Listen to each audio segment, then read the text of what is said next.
भोगने के लिए आना पड़ेगा। तो दोनों समाप्त हो जाए, न पुण्य रहे न पाप रहे, यही साम्यावस्था, इसी को कल्याण की अवस्था कहते हैं। इसलिए यही कल्याण की अत्यंतो परतिर्यत्र दुखस्य च सुखस्य च, जहां सुख दुख से दोनों छूट जाए, यही साम्यावस्था है, यही कल्याण की स्थिति है। कबीरदास जी के शब्दों में हम लोग समझ लें। श्री कबीरदास जी कहते हैं, कुशल कुशल के कहते कल्याण, आशीर्वाद भी हम लोग देते हैं, कुशल हो कल्याण हो, क्यों? लेकिन कबीरदास जी कहते हैं कि कुशल कहते कहते कल्याण कहते कहते लोग चले गए, लेकिन अपना कल्याण नहीं कर पाए। हम लोग भी कहते कल्याण हो, लेकिन अपना कल्याण कर पाए तब। तो कल्याण नहीं कर पाए, कुशल उनका नहीं हुआ। क्यों? कुशल हो तो कैसे हो? जब तक माया नहीं मरेगी और मन नहीं मरेगा, तब तक कल्याण हो नहीं सकता है। कल्याण चाहते हो तो मन को ही मारना पड़ेगा, और माया भी समाप्त हो जाए, माया भी मर जाए। कुशल कुशल के कहत ही कुशल भया नहीं कोई, माया मुई न मन मरा तो कुशल कहाँ ते होए। माया मुई, माया नहीं मरी, माया मुई और न मन मरा तो कुशल कहाँ ते होए। तो कुशल चाहते हैं तो वाणी से कहने से कुशल नहीं होगा। आशीर्वाद हम किसी को दें तब भी नहीं, अपना तो कुशल हो। जब स्वयं कुशल स्वरूप होगा तो दूसरे का भी कुशल कर लेगा। तो उसके लिए माया भी समाप्त हो जाए, मैं मेरा ते तेरा का चक्कर समाप्त हो जाए, और मन भी शांत हो जाए, मन की चंचलता समाप्त हो जाए, तो यही कुशल की अवस्था है। इसलिए जो भक्त हैं पाप करते नहीं, और जो पुण्य करते हैं ठाकुर जी को समर्पित कर देते हैं। अपने पास पुण्य भी नहीं रखते, पुण्य रहेगा तो उनको फिर जन्म लेना पड़ेगा, पुण्य भोगने के लिए संसार में आना तो पड़ेगा। तो भक्त लोग पाप करते नहीं, और जो पुण्य है उसको भगवान को समर्पित कर देते हैं, सीताराम चंद्रार्पण वस्तु कर देते हैं। कोई सत्कर्म करते हैं, पुण्य करते हैं। गोस्वामी जी की चौपाई से हम लोग समझ लें, त्यागहि कर्म शुभाशुभदायक, भजहि मोहि सुर नर मुनि नायक। त्यागहि कर्म, यही साम्यावस्था कल्याण की अवस्था। त्यागहि कर्म शुभाशुभदायक, शुभ अशुभ दोनों कर्मों का परित्याग कर देते हैं। अशुभ तो कभी करते नहीं, अशुभ जो बनता भगवान को समर्पित कर, अपने पास कुछ नहीं रखते, केवल भगवान का भजन करते रहते हैं। यही कल्याण की अवस्था है। बंधन और मोक्ष क्या है? शरीर को बंधन मोक्ष नहीं होता, मन ही बंधन मोक्ष का कारण है। मन एव मनुष्याणाम कारणम बंध मोक्षयोः, मन ही बंधन मोक्ष का कारण है। तो यदि मन हमारा आपका भगवान सीताराम जी में लगा हुआ है, ठाकुर जी में लगा हुआ है, तो हम जीते जी बंधन मुक्त हैं। संसार में रहने के बाद भी हम मुक्त हैं। और यदि मन संसार में लगा हुआ है तो हम बंधन में हैं। भले अयोध्या में है, यदि मन घर में रहा है तो उतना फल नहीं मिलेगा। मन भी यही हो, शरीर से तो है ही है, तो मन से भी यही रहना चाहिए। कहीं मन घर में रहा है 24 घंटा, ये उसको कैसे होगा, ऐसे क्या होगा? तो उतना तीर्थवास तो बेकार जाएगा नहीं, सत्संग भी बेकार नहीं, लेकिन जो फल मिलना चाहिए वैसा मिलेगा नहीं। तो मन ही बंधन मोक्ष का कारण है। यदि मन भगवान में लगा हुआ है तो हम मुक्त हैं, यदि संसार में लगा है तो हम बंधे हुए हैं। इसलिए भगवान कपिल कहते मैया आसक्ति दृढ़ बंधन है, आसक्ति को हम तोड़ नहीं सकते, उसकी दिशा को हम परिवर्तित कर सकते हैं, मोड़ सकते हैं। प्रसंग मजरम पास मात्मन कवयो विदु सयेस साधु स्वीकृतो मोक्ष द्वार मपावृतम। आसक्ति दृढ़ बंधन है, ये मान लीजिए सोने की जंजीर है, तोड़ना बड़ा असंभव है। आसक्ति माने लगाव, जो हमारी आसक्ति घर में है, धन में है, जन में है, परिवार में है, मकान में है, दुकान में है, इसको हम तोड़ नहीं सकते, इसकी दिशा को हम बदल दें। आसक्ति हम संतों से कर दें, संतों में आसक्ति हो जाए तो मोक्ष का खुला दरवाजा मिल जाएगा, मोक्ष हो गया। प्रसंग मजरम पासम आत्मना कवयो विदु सयेस साधु स्वीकृतो। वही आसक्ति को हम संतों में कर दें तो मोक्ष द्वार मपावृतम, मोक्ष का खुला दरवाजा मिल जाएगा, मोक्ष होने में संदेह नहीं। अरे सत्संग ही तो मोक्ष है भैया, सत्संग ही को ही मोक्ष कहा गया है। संत संग अपवर्ग कर, जिनका संतों में आसक्ति हो गई, सत्संग में लग गया तो वही मोक्ष है।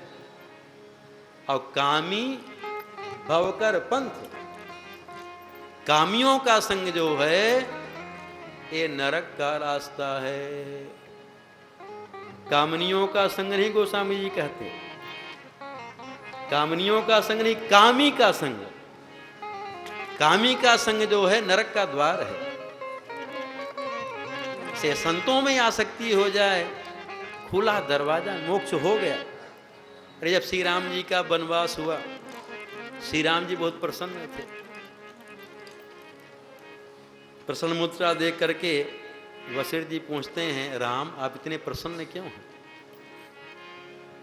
श्री राम कहते हैं, गुरुदेव हमारे परिवार में बंटवारा हुआ, अयोध्या की राजलक्ष्मी में नहीं, धन संपत्ति में नहीं, मकान में नहीं, महल में नहीं, 4 फलों में बंटवारा हुआ। 4 फल कौन कौन से हैं? अर्थ, धर्म, काम और मोक्ष। इन 4 फलों में विभाजन हुआ।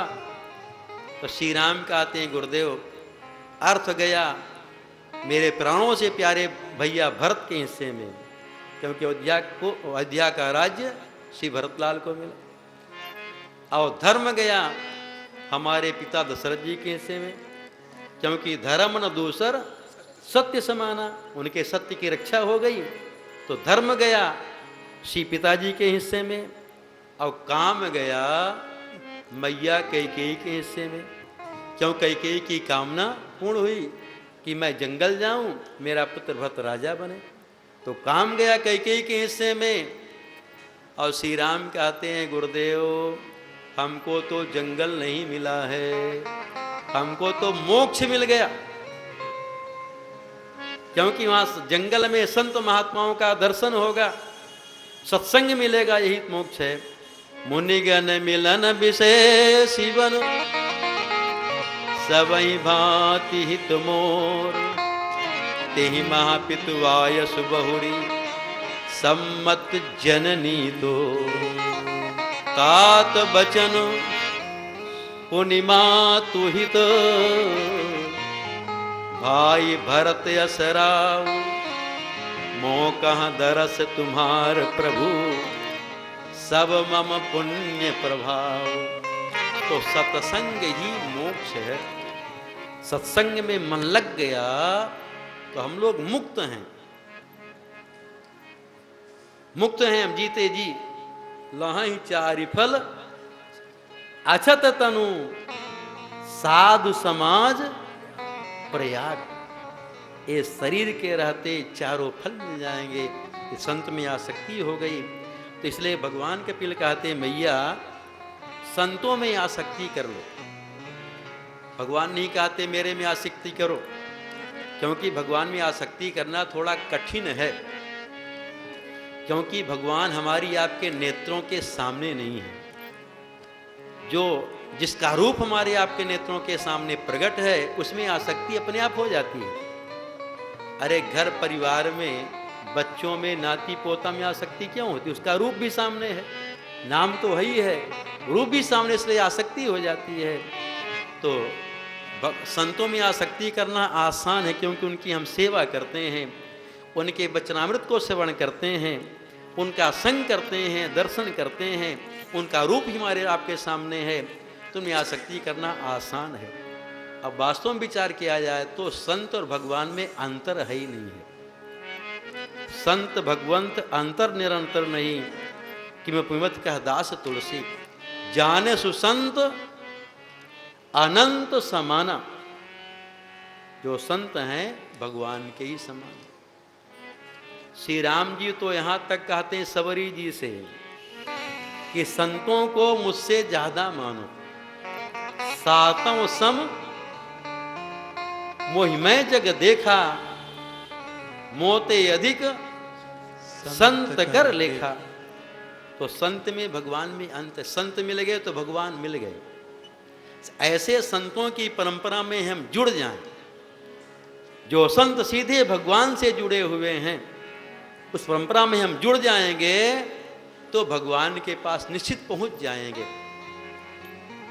आचार परंपरा हमारी आपकी चली आ रही है, श्री राम के पास से अलग हुई, तो आचार परंपरा में हम जुड़ जाएं, वो ट्रेन के डिब्बे के जैसे जुड़ा हुआ है, तो उस परंपरा में हम जुड़ जाएं तो हम भगवान के पास पहुंच जाएंगे, निस्संदेह पहुंच जाएंगे, कोई इसमें संदेह नहीं है। से संत से हम जुड़ जाएं, बस इसी आसक्ति संतों में हो जाए,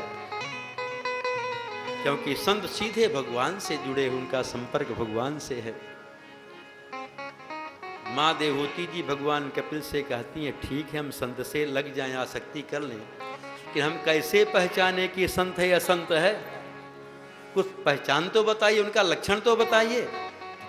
4 श्लोकों में भगवान कपिल संतों का लक्षण वर्णन करते हैं। तितिक्षवः कारुणिकाः सुहृदः सर्वदेहिनाम् अजातशत्रवः शान्ताः साधवः साधुभूषणाः। संत तितिक्षु होते हैं, संतों में सहन करने की शक्ति होती है। तितिक्षा माने सहन करने की शक्ति। भूख प्यास को सह लेते हैं, निंदा स्तुति को सह लेते हैं, दुख सुख को सह लेते हैं, मान अपमान को सह लेते हैं। जो सच्चा संत होगा सम्मान में बहुत प्रसन्न नहीं होगा, अपमान में नाराज भी नहीं होगा, तो दोनों को समान मानेगा। हमारे जैसे हो तो नाराज हो जाएगा, क्योंकि सम्मान चाहेगा। तो वास्तविक संत जो होते हैं उनमें सहने की शक्ति होती है। ये सहने की शक्ति अपने बल पर नहीं आती। जिनका हम नाम जप करते हैं, जिनकी सेवा करते हैं, उन ठाकुर जी ही कृपा करके सामर्थ्य देते हैं। भगवान नारायण कितने तितिक्षा संपन्न हैं, उनमें कितने सहन करने की शक्ति है, भगवान में कितनी सहन करने की शक्ति है। एक कथा भागवत में आगे आएगी। एक बार सभा लगी हुई थी ऋषियों महर्षियों की। उस सभा में प्रश्न रखा गया कि भजनीय कौन देवता जिसका हम भजन करें? तो भाई 3 देवता बड़े बड़े, एक तो शंकर जी, ब्रह्मा जी और भगवान नारायण। तो भाई 3 की भजन तो हम कर नहीं पाएंगे, एक बताइए जिसका हम भजन करें। एक ही सेवा अच्छी सेवा है, एक का भजन करें, सब प्रसन्न हो जाएगा। और सबको थोड़ा थोड़ा करते रहें, कोई नहीं प्रसन्न होगा। पढ़े तो एक के पीछे पढ़े। अरे किसी के पीछे जब पड़ जाएंगे, उससे प्रार्थना करते हैं, कभी तो सुनबे करेगा जल्दी। और थोड़ा थोड़ा इसके गए उसके पास गए तो कोई ध्यान नहीं देगा। तो हुआ भाई त्रिदेव में कौन श्रेष्ठ है? तो हुआ भाई परीक्षा करके देखा जाए, तब निष्कर्ष निकले कौन देवता श्रेष्ठ है। तो भृगु जी से कहा गया कि आप परीक्षा करके बताइए, जाइए और परीक्षा करके आइए बताइए कौन देवता श्रेष्ठ है जिसका हम भजन करें। भृगु जी चले परीक्षा करने के लिए, गए ब्रह्मलोक में ब्रह्मा जी के यहाँ। अब ब्रह्मा जी बैठे थे आसन में, भृगु जी वहाँ पहुँचे, न हाथ जोड़े, न सिर झुकाए, न प्रणाम किए, बस ठूंठ जैसे खड़े हो गए। देख करके ब्रह्मा जी को क्रोध आ गया, विचार करते मेरा बेटा मेरे सामने आकर के एकदम ठूंठ जैसे खड़ा हो गया, ना प्रणाम कर रहा है, ना सिर झुका रहा, ना हाथ जोड़ रहा। ब्रह्मा जी बहुत नाराज हुए और डांट फटकार करके भगा दिए। भृगु जी कहते भजन करने योग्य नहीं है, इनको जब प्रणाम नहीं करने से गुस्सा आ गया तो भजन करने योग्य नहीं है। वहाँ से भृगु जी कैलाश पर्वत में भगवान शंकर के यहाँ पहुँचे। भगवान शंकर विराजमान थे कैलाश पर्वत में। भृगु जी वहाँ पहुँचे। जब भगवान शंकर भृगु जी को देखे तो विचार करते हैं ये हमारे बड़े भैया हैं, इनसे हम मिले, इनको हृदय से लगावें, गले से लगावें। अब शंकर जी दौड़े भृगु जी से मिलने के लिए। जब पास में आए, भृगु जी कहते दूर रहो, मेरे पास में नहीं आना, तुम अशुद्ध हो, श्मशान की विभूति तुम लपेटते हो, तुम्हारा शरीर अशुद्ध है। जब इतना भृगु जी बोले, शंकर जी को क्रोध आए, त्रिशूल उठाए, मारने के लिए दौड़े। भृगु जी वहाँ से भगे जल्दी।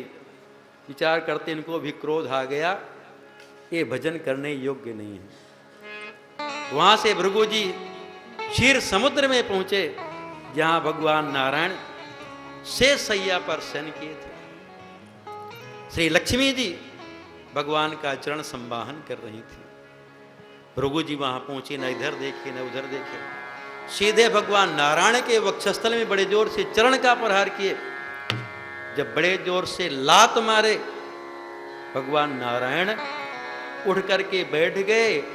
अब भृगु जी का चरण अपने हाथों से दबाने लगे और चरण दबा कर कहते हैं देखिए ब्राह्मण देवता, आपके चरण बड़े कोमल हैं, बड़े सुकुमार हैं, हमारा वक्षस्थल कठोर है, आपके चरणों में पीड़ा होती होगी, ऐसा कह करके दबाने लगे। भृगु जी तो देख करके पानी पानी हो गए।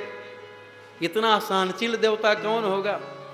अरे सामर्थ्य ना हो तो हम सह लेंगे, अब शक्ति नहीं है किसी का बदला लेने का, तो चुपचाप रह जाएंगे। लेकिन भगवान के समान कोई सामर्थ्यवान नहीं है।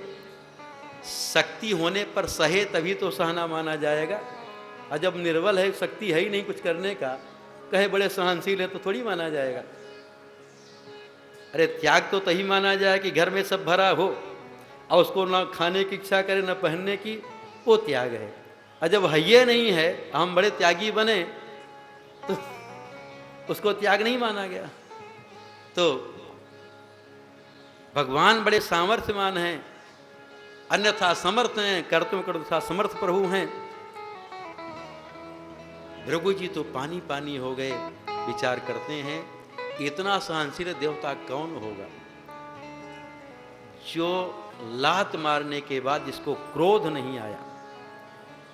और भगवान नारायण भृगु जी के चरण चिन्ह को अपने वक्षस्थल पर धारण कर ले। आज भी चाहे भगवान श्री राम हो, चाहे भगवान श्री कृष्ण हो, चाहे भगवान नारायण हो, चाहे परशुराम जी हो, भगवान के जितने अवतार हैं सबके वक्षस्थल